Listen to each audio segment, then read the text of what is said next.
Check it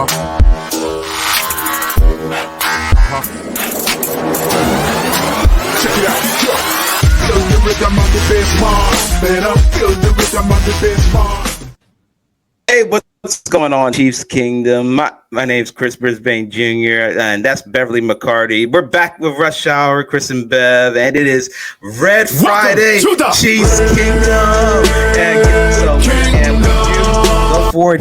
go forward here, and we do convert and pick up another Kansas City first down. And so, hey, and we do not punt opinions up here, and we always accept the challenge flag. And bring on, Beverly.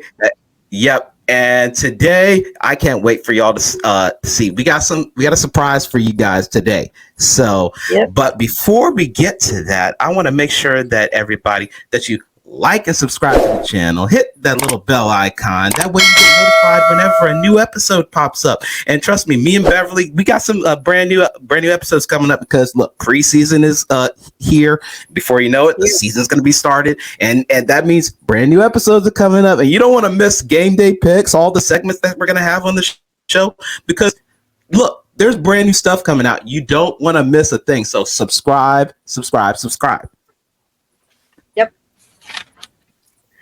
And we also, one thing, if you want to be a guest on the show, hey, feel free to DM either myself or Beverly via our Instagrams down below, and we'll try to see if we can set up something with you where we can actually make you a guest on the show, because we're looking for fans of all teams, not just Chiefs Kingdom. It'd be great if you're Chiefs Kingdom, but if you're a fan of any NFL team, we welcome you here to the show. We're just looking for guests to really just be on the show. Yeah, come in and have fun with us. We really have a lot of fun with our podcast. So come and join us. So, and who knows where Rush Hour Chris and Bev could be taking us. So that's why I'm saying you might want to subscribe, because you never know where we'll be ending up. So, but before we actually continue our show, we got to answer our fan questions, and we have 2 fan questions today. So, our first one, Beverly, comes from @TonyBlue, who actually is one who's actually a Cowboys fan, and I actually know Tony, who's going to be showing up to my tailgate at the end of August. So, and she's a Cowboys fan, and she asked, "Are my Cowboys on upset alert when they face the Ravens in Week 6?" So, I'm going to say I don't know. I don't really think so. It all depends on, this all depends on what me and Beverly were talking about, like before the show began. If they get these contracts straight, number one, if they get CeeDee Lamb right, if they get Dak Prescott right, and if they get Micah Parsons right. So if they have those guys on those, clicking on those elements, they should be fine. But it's the Ravens coming in to face the Cowboys. So, and they have to deal with Lamar Jackson, and you gotta, unless you have a stout defense, like a really good defense, this is where I'm unsure, because the Ravens added Derrick Henry. So, and I'm uncertain. For me, I'm gonna say it's definitely not out of the equation. So it's definitely possible that they could be on the upset alert. So what do you think, Beverly? I was looking for a GIF, and this is how I view Jerry Jones' brain right now. I don't know what's going on. I mean, you've got CeeDee Lamb. You're saying, "Oh, we're not worried about getting a contract," and CeeDee's going, "LOL." So he knows it's ridiculous. He's not worried about that. It's a circus. That's all it is. It's a circus down there right now. It is probably not. It's going to be an upset if Dallas is favored. But I honestly believe that the Ravens will be favored and that they will win that game. What's going on in Cowboy land where we can't get these contracts straight for Dak or CD or Micah? Those are your 3 guys. Without those 3 guys that me and Beverly just mentioned, they don't have a shot. The biggest thing I think is he's outsmarting himself. because he thinks, oh, all these guys, they're getting this cap space and they're filling it and they're doing all this. But I know what's going on behind the scenes, and that, the Sunday ticket ordeal, and, there's not going to be as much cap space. So I'm going to be smart. I'm going to save my cap space. But while you're being smart, you're disrespecting your players. And Very much so. You disrespect your players, they won't play for you. They will hold out, and that will be it. So our next one comes from at Clara B Hacks on Instagram. She's a Steelers fan. She asked, who should my Steelers have at QB, and what are the chances of success? So I'm going to say, number one, Beverly, I would take Justin Fields right now over Russell Wilson right now. Yep. Number one, I would take Justin, because Russ seemed to like he hasn't been the same Russell Wilson since he left Seattle. So, yeah. And as far as the chances of success, the Steelers' schedule, we've both talked about, from week 9 or 10 and on, it's brutal. Yeah. Okay. Oh, yeah. Here. Okay. Oh, here I wrote down the teams that they face here. So they got. So it goes. So they got Browns twice, Ravens twice, Eagles, Chiefs, Lions, Packers, and then Tampa. You're kidding me, right? Yeah, that's brutal. You're basically giving them. That's the worst schedule ever. I thought the Chiefs' schedule was tough. The Steelers' schedule is ridiculous. It's even worse because they're not as good as that team. It's not like they're going to be able to compete, unfortunately for you. It's a tough one for me. Yeah. To say it, but yeah, I agree. Russell Wilson, I think they saw the Russell Wilson we see in Seahawks land, and they thought they would pull one over, and the Denver Broncos fell hook, line, and sinker on that one. They probably sent tape of whenever they were at pre-camp and in their camps and stuff, preseasons, when he was good. And then when he got there, whoops, bait and switch. He was off. So, yeah, I would definitely go Justin Fields as well. Justin didn't really have anybody around him in Chicago. No, he didn't. And that's a real shot to him that they really did. You see what they gave Caleb Williams? And exactly. They didn't do anything for Justin Fields. All they gave him was Darnell Mooney. I mean, they set him up for failure. So now he's coming for blood. But yeah, hey, that was our fan questions. If you do have any other fan questions for me and Beverly, hey, drop them down below and we can get to them. If not on this show, we'll get to them on the next show, because we got some special surprises. And speaking of special surprises, hey, guess what? On Rush Hour Chris and Bev, we finally have a cooking segment on this show. And guess what? Tailgate season NFL season is here. It's coming. It's fast. So, and you know what this means? Tailgates. We have a special guest here on the show. We have the one, the only Kentucky Spirited Chef, and I'm saying that right, Kentucky Spirited Chef. Please welcome Kentucky Spirited Chef to the show. Please welcome Chef Dana. Chef Dana. Welcome to the show. Hello. You ready to eat some good food? Oh yeah, always. So, all right. Well, today, yes, ma'am. Would you like to know what we're making? Yes, definitely. Yes. What are we making for these beautiful football fans that are going to be watching? Okay. Well, you know how you always make barbecue wings or you make buffalo wings? Some people would like to have another option, so today I'm giving you another option, and it's garlic Parmesan wings, and they are really crispy, a very different flavor than the other wings that are out there, and so easy to make. So, so first of all, you've got to have your wing pieces, and I like the fresh a whole lot better, but you can also use the frozen. But if you choose to use the frozen wing pieces, you need to thaw them in the refrigerator, and then let all of the ice that's on them thaw, and you have to use a paper towel, whether you either have a fresh chicken or whether you have the other. Make sure it's incredibly dry. You're going to, and I've cut some into pieces. My family likes the whole wing, so I've left some of them that way. So you want to pat them as dry as possible. And this is a two-step process. Now, if you want to cut them and you've got fresh, you're going to need something that's really sharp and really hard, because these bones don't crack very easily. So you're going to need something sharp. You won't be able to do it with a regular kitchen knife. So that's one of the reasons we leave them whole in my family. I take the little ends off. We don't want the snapper there. We just want the two good pieces. Okay, so what we're going to do is make the first sauce, and that is going to be the olive oil. We're going to use 3 tablespoons of olive oil, and I've already measured some of this out to keep your show moving along. And then the other seasoning, and you're going to be surprised at one of them, it's baking powder. Why would you use baking powder on wings? It makes them a lot crispier, and especially if you add salt and baking powder together, it just crisps up that skin so that it's nice. So we're going to put in half a teaspoon of onion powder.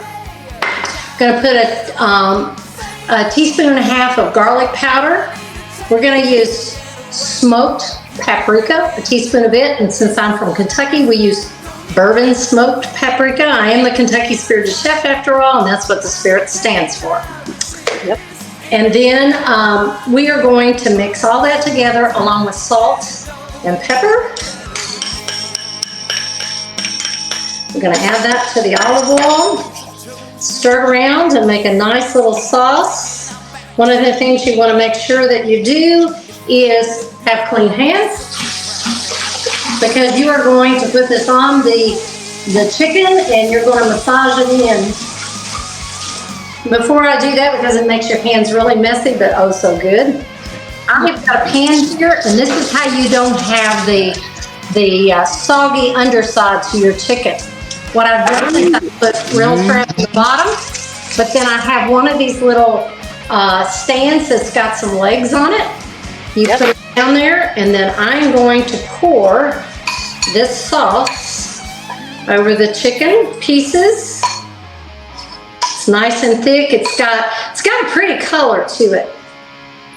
You can see the paprika gives it a good color, and it really makes your dish pretty. So it looks like you don't have enough, but when you really get in there and put the sauce on all those pieces, make sure you cover it, because we're going to want that baking powder on there to make that skin that's on there really crisp. And then what we're going to do is... That's an awesome tip. I would have never thought of that. Well, and then baking soda, if you've got some tough meat, or you've got... neither of what I have. Yeah, put the chicken tenders with a teaspoon of baking soda and a cup of water. Put them in a little Ziploc bag for a half an hour before you do it. You'll have chicken tenders that'll fall to pieces. Okay, I'm going to spray this with a little bit of cooking spray so that they won't stick. And then we've got everything on here really good. We're going to spread it out so that the underside gets as crisp as the top. Make sure you've got space so that we don't have any soggy chicken wings. That's not good. No one likes soggy chicken wings. Don't leave any of the sauce in the pan. You're going to want all this sauce on it. Looks so good. I already tried some. Magic of the TV. You're going to see it finished here in just a minute. Let me tell you, I taste all her desserts, and amazing.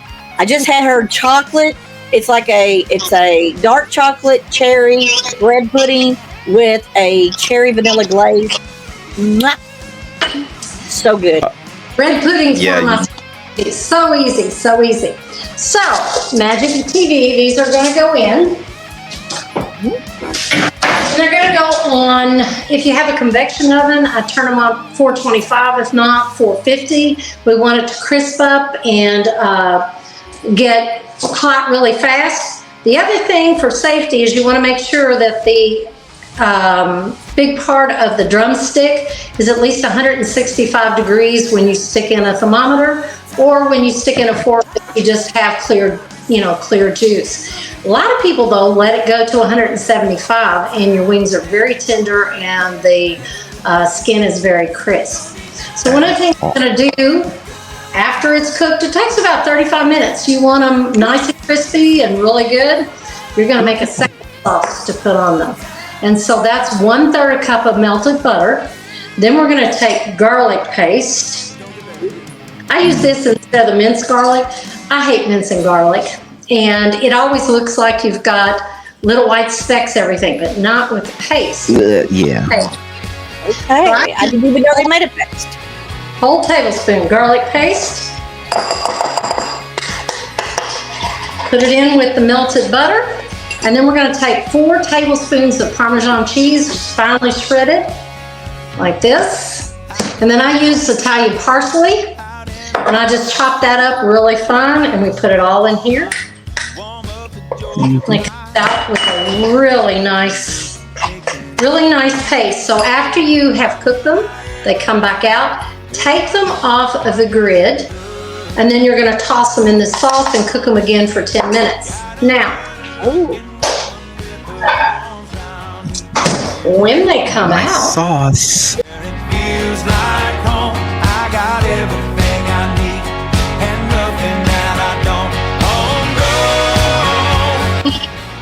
then you cover them with just That looks fantastic. And a little bit of flat parsley, and we've got a delicious wing option instead of the buffalo and barbecue. That looks awesome. Lots of tips that I've learned today for sure. That's good. Well, there's a lot more recipes coming. The bacon barbecue bourbon meatballs, the brisket chili, jalapeno coleslaw to go with your barbecue chicken that's got the caramelized onions on a pretzel bun. So we'll fix you up for tailgate. That sounds awesome. Yes, ma'am. So definitely the Kentucky Spirit Chef Dana is going to be having. There's a lot more recipes coming, and believe me, this isn't the last time that you will see her on this show, because this is just the beginning. And hey, if you want to follow her, we're gonna link her stuff down below, including the recipe for what she just made these wings. Because I guarantee you, these wings are gonna be a hit at any tailgate that you have. They'll have people begging for more. Yes, definitely. She's a wonderful chef. Love it. She's one of my friends, and I love her. Well, I love cooking, and I love watching people eat good food and enjoy good food, and that's what all tailgate's all about. It's about cheering on your team, sitting with people you love, and eating good food. All right. Thank you for having me on the show. Always fun doing things like this, talking food and football with people, and especially with Beverly, my good friend. Well, thank you so much for coming. I'm so excited to have you as a regular. All right. But thank you. But ladies and gentlemen, that is Kentucky Spirit Chef Dana. Thank you for being on the show. We're gonna play a little game.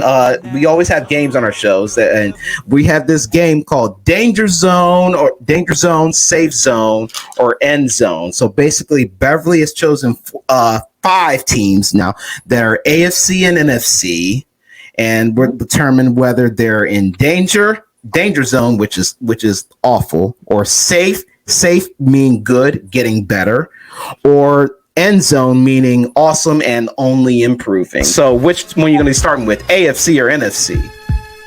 I always start with the AFC because they are the best. Okay. All right, and you can't start anywhere without starting with Chief Kingdom. We all know, but we got to include them. So where are the Chiefs? Chiefs are in the end zone. Touchdown! So this team not only got awesome on the defense, has only been really good. Coach Spagnuolo has something in Trent McDuffie and Justin Reed and Chris Jones, but that defense not only got better, but the offense just improved a whole lot more. By drafting Xavier Worthy, you got Hollywood Brown, and on top of that, you have Pacheco, Kelsey, and it's only going to get better when you have Noah Gray. So, and I just think they're good on both offense and defense now. And not to mention Trent McDuffie, Jayden Jayden Hicks, Justin Reed, Jalen Watson, all of them on defense are back. Sure, you lose L'Jarius Sneed, but look, they're back-to-back Super Bowl champions and seeking a three-peat. Yep. I think, but they're seeking a three-peat, and I say it's completely on. The Chiefs are always going to be right now. They're always going to be like Mahomes to Kelsey, always in the end zone. Yep, exactly. All right. Now we're going to get into the next team. We're going to go with a team we don't talk about a lot. They're kind of middle of the road, I guess is what we might call them. Had a little bit of an up year last year. The Colts. I'm going to put them...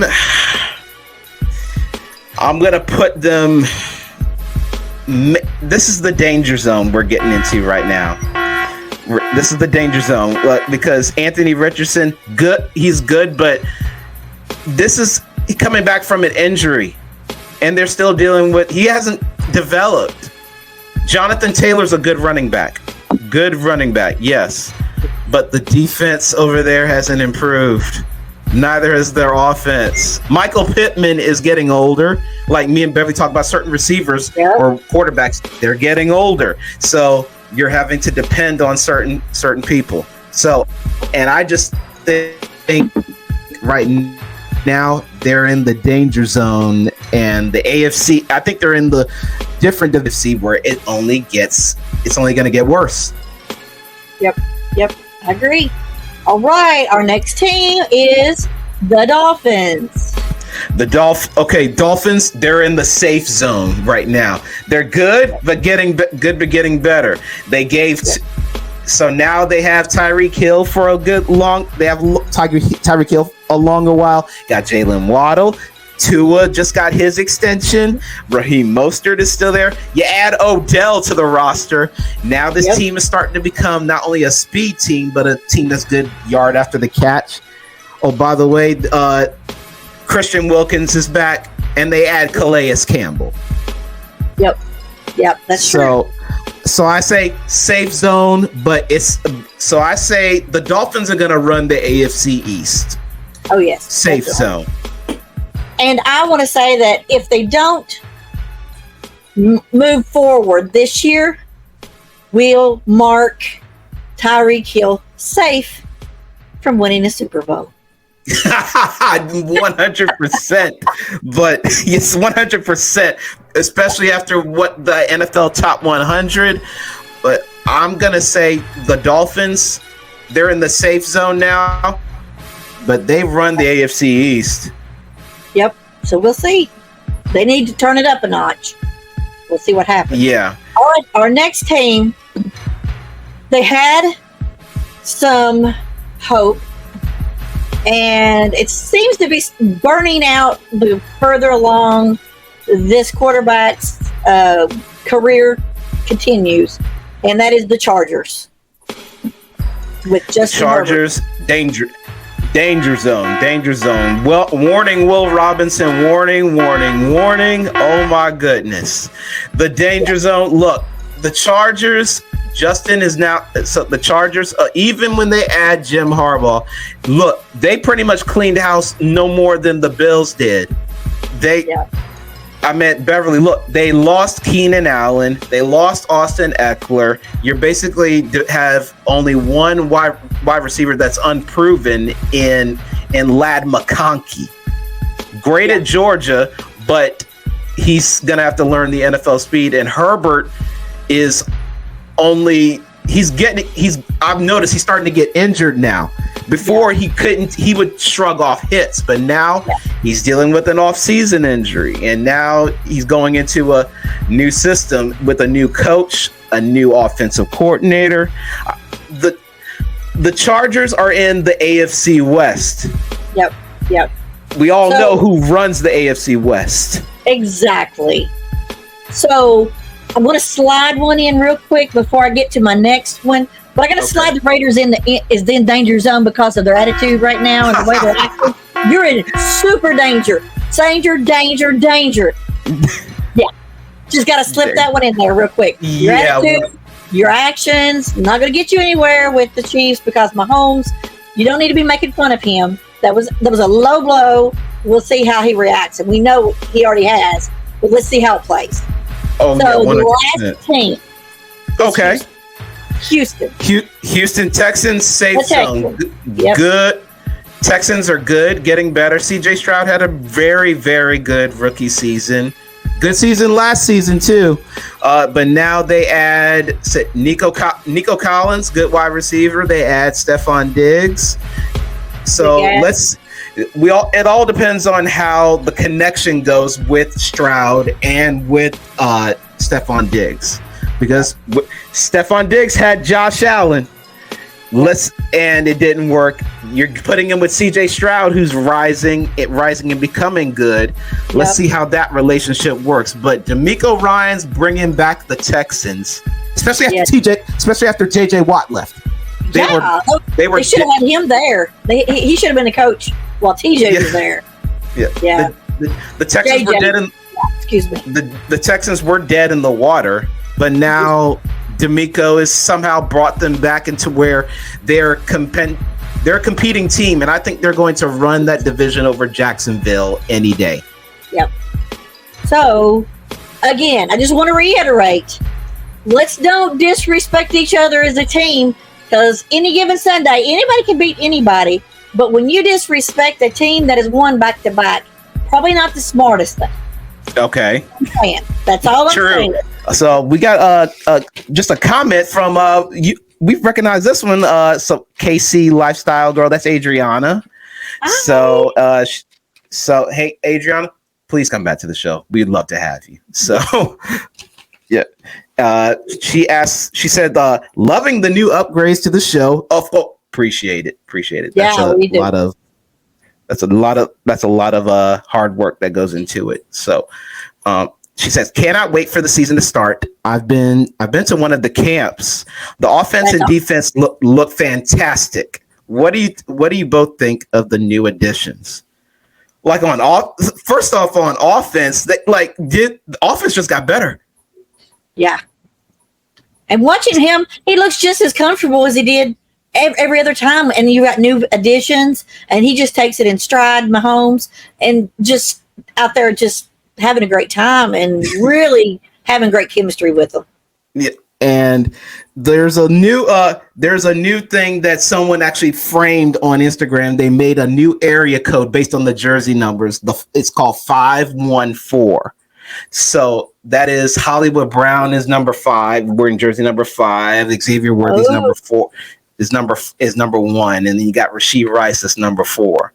So and Rice hasn't had one drop in camp. So that's not bad at all.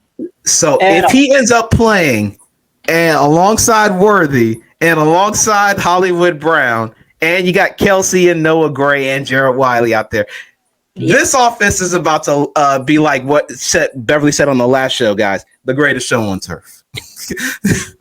It's 2.0. I'm seeing it.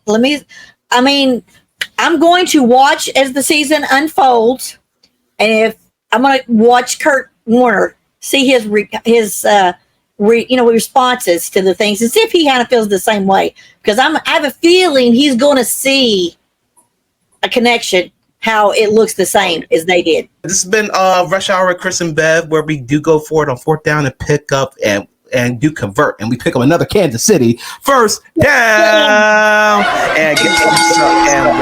and we do not punt opinions, and we do accept the challenge flag. So hey, and once again, before we end the show, make sure you like and subscribe to the channel. Hit that little bell icon, just hit it right there, and you'll get notified whenever a new episode gets posted. And trust me, there's brand new stuff. Chef, and by the way, Kentucky Spirited Chef will be on again with some brand new stuff. So the wings are just the start. This is the start of the Chiefs preseason. Happy Red Friday, Chiefs. Happy Red Friday, Chiefs Kingdom. I'm Chris Brisbane Jr. That is my co-host, Beverly McCarty. We will see you all when the Chiefs take on the Jags, and we will talk about that game afterwards on the next episode. So have a great weekend, everybody. Peace.